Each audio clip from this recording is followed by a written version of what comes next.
varmt välkommen! Hello.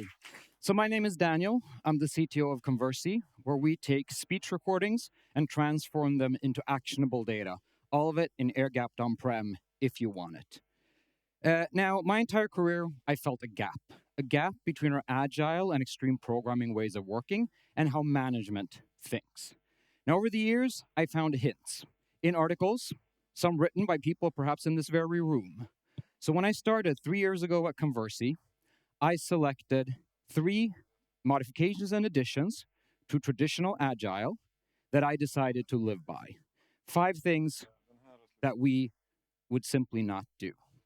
Welcome to Brutalist development, or how I got close to Henrik Knivberg's spaceship power delivery numbers from yesterday with a few juniors and an offshore consultant. First up, begin with your own calendar. Stop scheduling vague meetings. They're not progress, but a comforting illusion getting in the way of solving real problems. As a former coordinator of a mid-sized company, my calendar was booked solid more than a week in advance. But most of those meetings created very little value. Today, almost all of my days have at least 6 hours of uninterrupted work time, except for lunch. And this is how. A meeting should only exist if it has one of 3 goals: to decide something, to plan something, or to inform about something that is so sensitive that you need everyone to be in the actual room. Everything else can be a written message or a recorded video, preferably both. Share the context beforehand, so the time spent on decisions, not the briefing. And if you cannot say why you are on the invite, have the courage to ask and be prepared to decline. Start the meeting on time. Waiting more than 2 minutes for latecomers disrespects those who have actually shown up. End on time and schedule a follow-up if needed. If people don't leave with more clarity than they had going in, the meeting was a failure. So stop mistaking vague meetings for progress. Start solving real problems together. Stop maintaining backlogs. If something in your backlog truly mattered, you would have finished it by now. New, more important tasks will always arrive, and important ones will come back. If it doesn't come back to remind you, it wasn't that important to begin with. Instead, write a short product goal. Clear, compact, and living. Easy to adjust when reality changes, because it will. For bigger projects, write a design document describing how things look when they are done. At any point, you can decide that what we have today is good enough. You just stop using the document. No extra work needed. I have not maintained a backlog in years.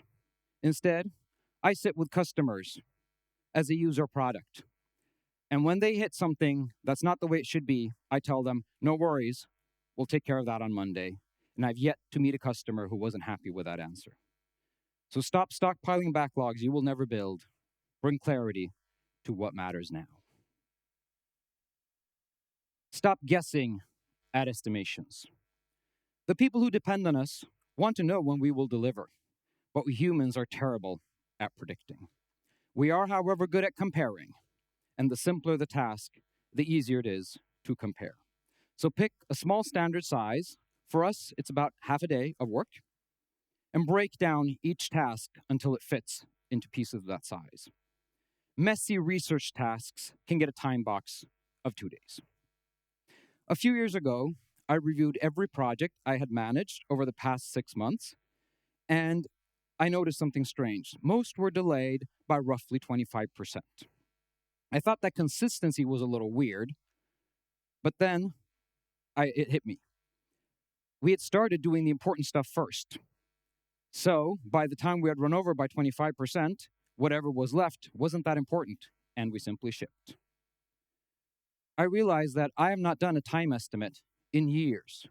Instead of creating projects that take X days to complete, I design projects worth X days. So stop wasting time on guesswork estimations, deliver small pieces, and see real progress. This one. Stop haggling over salaries. Salary negotiations are theater, a ritual that looks like it rewards performance, but is often a way to avoid conflict. And everyone leaves just a little bit unhappy. I once heard that people in our business care more about fair pay than high pay. So I built a system around that idea. First, put each role down in writing. 3 bullets on what the person is hired to do. 1 sentence describing what work looks like when it's done well. And then 4 additional sentences, 1 for each seniority level. And when it comes time for review, a manager may only issue 1 of 3 reviews. They meet expectation, they do not meet expectation, or they exceed expectation and are to be promoted. Pin each salary level to a public database because of salaries, because whether you like it or not, you are competing for talent on an open market. Everybody who meets expectations gets a small salary bump each year. Everyone who gets promoted gets a big salary bump. And the consequence is that every person with the same title, level, and tenure are paid the same. Those who don't meet expectations don't get a raise at all, 0%. They may leave. This is fine. Or they may decide to up their game and then they're back on track. No hard feelings. We're on the 3rd year of this system and nobody wants to go back. So stop haggling over salaries, define performance clearly, and pay accordingly. And stop on Fridays. Ship what you have on Fridays. Take the weekend. Come back on Monday to a clean slate. The Friday countdown is deeply wired into our culture. Make use of it. As many people have said earlier today, nothing is scarier than putting your product in front of a customer. Every mistake gets exposed, both in idea and execution. But do it once a week, and those mistakes become small. Your corrections will come from true external feedback, not your team's opinions. Real progress comes from new ideas, and new ideas do not come from a brain that has been drained by endless hours of grind. I have lost count of the number of days or mornings I walked into the office and realized that yesterday's problems were a dead end and a clean solution was just 30 minutes away. So stop on Fridays, rest, refocus, and restart fresh on Monday. So, 3 years in, these 5 practices have held.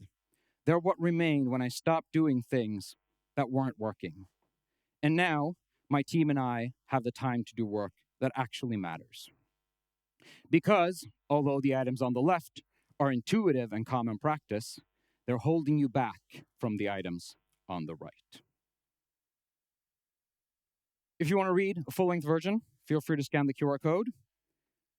Thank you.